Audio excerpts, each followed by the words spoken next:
that will be in my favor on the day of judgment? The answer is quite simple.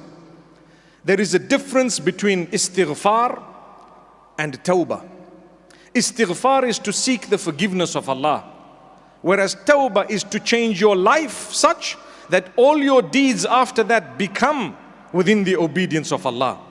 So if you've engaged in tawbah and you've changed your life after istighfar, then Allah says, we love it so much, we will convert all the bad you've ever done in the past into little good deeds, such that on the day of judgment, they will help you on the right side of the scale. The reason is, you quit your bad ways only and solely for the pleasure of Allah.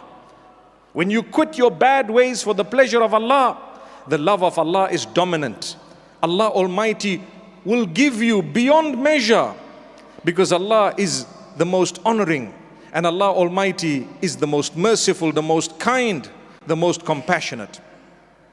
My brothers and sisters, do not belittle even the smallest act of kindness.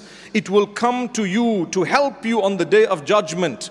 The smallest act of kindness. Imagine when your good deeds and your bad deeds are placed on the scales of justice on that day, and you see the equilibrium between them because they're almost similar, and you need just one good deed to tip the scale. That is when just your smile will come to help you.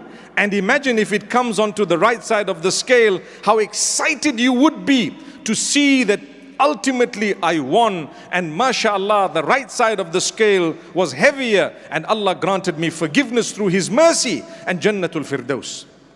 We sit on edge watching a football match when two of the popular teams that we like are playing, and we can't wait for something to happen, that the tie is broken and one of the teams win, preferably ours. Imagine how you're sitting on edge when there's 1 minute remaining. And just think of how excited you would be if suddenly a goal was scored out of nowhere and your team won.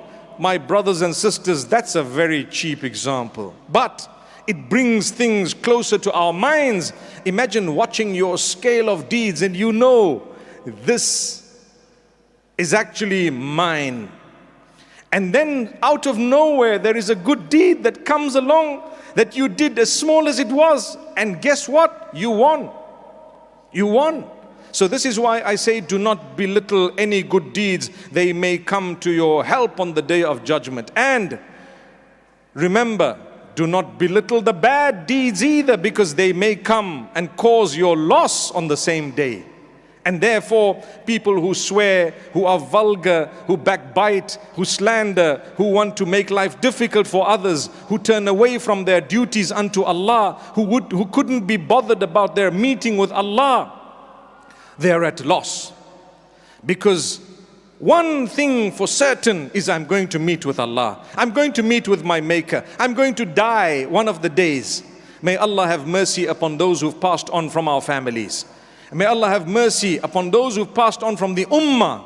May Allah have mercy upon those who are sick and ill and grant them cure. Ameen.